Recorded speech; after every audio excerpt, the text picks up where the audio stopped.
हरि ओम।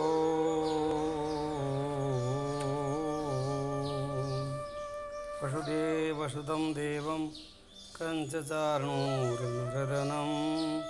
देवकी परमानन्दं कृष्णवन्दे जगद्गुरु। ओम ससीदानरूपाय तात्रे विनाशाय श्रीकृष्णाय नमः। श्रीमद्भगवत महान पवित्र ग्रंथ, सारे वेदों का सार, उपनिषदों का सार, सारे दर्शनों का सार, मनुष्य मात्र के हितकारी कल्याणकारी वाणी है, वो गीता है। और पूरे विश्व में गीता को जो मान्यता मिली वो सर्वोपरि है। ऐसे महान पवित्र ज्ञान को गीता के द्वारा भगवान ने जन जन तक पहुँचाने का आदेश दिया। परमात्मा कृष्ण कहते हैं अर्जुन के प्रति, आज अध्याय 4 मंत्र 33 से 42 तक भगवान कहते हैं, हे अर्जुन, द्रव्य यज्ञ की अपेक्षा ज्ञान यज्ञ के श्रेष्ठता का वर्णन कहता हूँ। हे अर्जुन, द्रव्यमय यज्ञ की अपेक्षा ज्ञान यज्ञ अत्यंत श्रेष्ठ है, अत्यंत श्रेष्ठ है ज्ञान यज्ञ। तथा यावन मात्र संपूर्ण कर्म ज्ञान में समाप्त हो जाते हैं। ज्ञान की अग्नि द्वारा ही सारे कर्मों का नाश होता है। तो वो ज्ञान आपको कहाँ मिलेगा? वो ज्ञान तत्वदर्शी महात्माओं के पास मिलेगा। ये विशेष बात है। ये तत्वदर्शी महात्माओं के उस ज्ञान को तो तत्वदर्शी ज्ञानियों के पास जा कर के समझ, उनको भली भांति दंडवत प्रणाम करके उनकी सेवा करने से और कपट छोड़ करके सरलता पूर्वक प्रसन्न करने से वे परम तत्व परमात्मा, वे परम तत्व परमात्म तत्व को भली भांति जानने वाले ज्ञानी महात्मा तुझे उस तत्व ज्ञान का उपदेश करेंगे। ये बहुत बढ़िया बात कही है इसमें भगवान ने कि भाई तो आपको ज्ञान प्राप्त करना है तो तत्व ज्ञानी महात्मा के शरण में जाना पड़ेगा, तत्वदर्शी महात्मा के शरण में जाना पड़ेगा। अब जाना पड़ेगा तो करना क्या पड़ेगा? शिष्य को क्या करना पड़ेगा? तो कि पहले तो उनको पूर्ण श्रद्धा से दंडवत प्रणाम करो, दंडवत प्रणाम। और वो पूर्ण श्रद्धा से, सच्चे भाव से, दिखावट से नहीं। उनकी सेवा करने से, फिर उनकी सेवा करो। उनकी सेवा क्या करोगे आप? तत्वज्ञानी महात्मा की क्या सेवा करोगे? तो कि पूर्ण रूप से उनकी आज्ञा का पालन करना ही उनकी सेवा, बड़ी सेवा है। उनकी और कोई वस्तुओं की सेवा की बात यहाँ विशेष रूप से नहीं बताई है। सेवा का मतलब कि उनकी आज्ञा का पालन करना और फिर उनके जीवन जरूरियात की सेवा भी उसके साथ में होनी चाहिए। फिर बताया कपट छोड़ करके उनकी सेवा आप करोगे तो उसमें दिखावटी नहीं होनी चाहिए, कपट नहीं होना चाहिए, अहंकार भी नहीं होना चाहिए, स्वार्थ भी नहीं होना चाहिए। ज्ञान के सिवा कोई स्वार्थ नहीं होना चाहिए, मुझे ज्ञान प्राप्त करना है,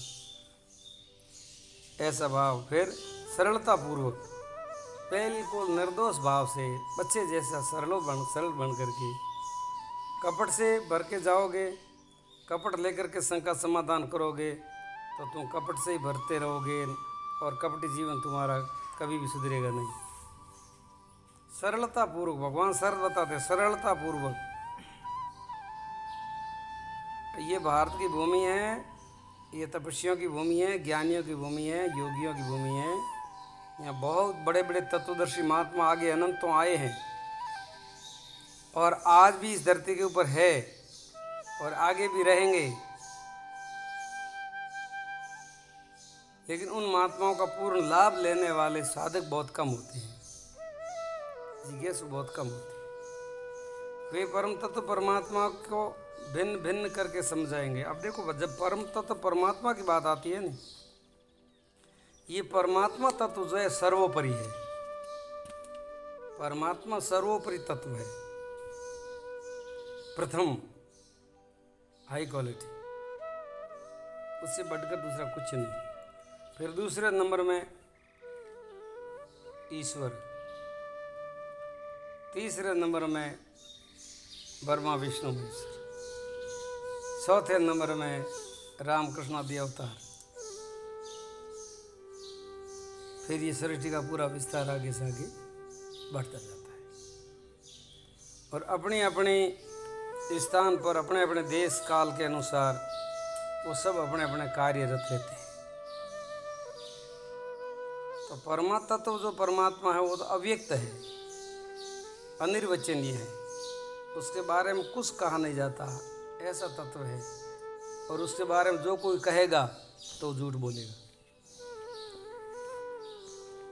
क्योंकि वहाँ गीता में आगे आ जाएगा कि वो जो अचिंतनीय तत्व है उनके बारे में उसका चिंतन भी नहीं किया जाता, उसके बारे में कुछ कहा नहीं जाता, कुछ बोला नहीं जाता। कोई शब्द, कोई वाणी, कोई मन, कोई विचार, कोई वृत्ति वहाँ तक पहुँचती नहीं है, तो आप उनका क्या संपर्क दोगे, उनका क्या परिचय दोगे। ऐसे परम तत्व के बारे में कुछ कहा नहीं जाता है, केवल इशारा ज़रूर होता है, केवल गुरु इशारा करता है और शिष्य उस इशारे को समझ जाता है, लेकिन हर एक शिष्य भी नहीं समझेगा। उनके अंदर अनेक प्रकार की धारणाएं धरी हुई रहती है, धारणा पकड़ी हुई रहती है। वो शिष्य सारी ग्रंथियों से मुक्त नहीं होता है, उसके अंदर ग्रंथियां पकड़ी हुई रहती है धारणा की। ऐसा कैसे होगा, ये कैसे हो सकता है, ये कैसे हो सकता है, ऐसे वो तर्क कुतर्क करता है। तो वे सरल स्वभाव तो उसका है ही नहीं। सरल हृदय का मतलब यही होता है कि गुरु ने कहा पूर्ण रूप से स्वीकार कर लिया, बस कोई इसमें शंका की बात ही नहीं है, कोई तर्क वितर्क करने की जरूरत नहीं है। परम तत्वों के बारे में तो लंबी चर्चा होती ही नहीं है, केवल एक दो शब्द में होता है।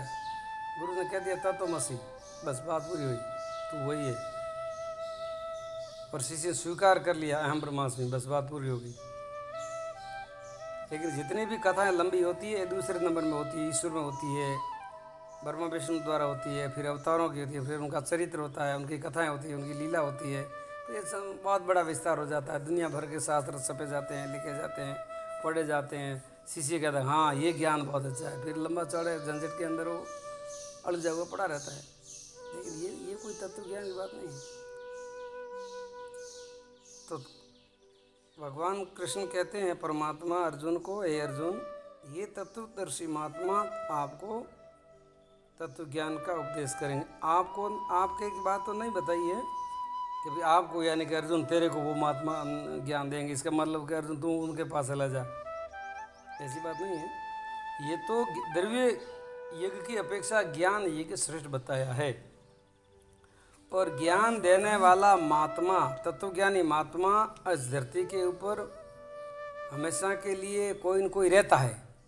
ऐसा नहीं है कि आज धरती के ऊपर कोई तत्वज्ञानी महात्मा नहीं है। कभी ज़्यादा होते हैं, कभी कम होते हैं, कभी एक ही होता है, लेकिन होता है। ये नियम है प्रकृति का। तो ऐसे तत्वज्ञानी महात्माओं के उपदेश के द्वारा ही वो तत्व को जाना जा सकता है। अच्छा, उस तत्व ज्ञान का प्राप्ति करने का फल क्या है? भाई उस तत्व ज्ञान की प्राप्ति कर लेता है कोई साधक, तो उनका फल क्या मिलता है?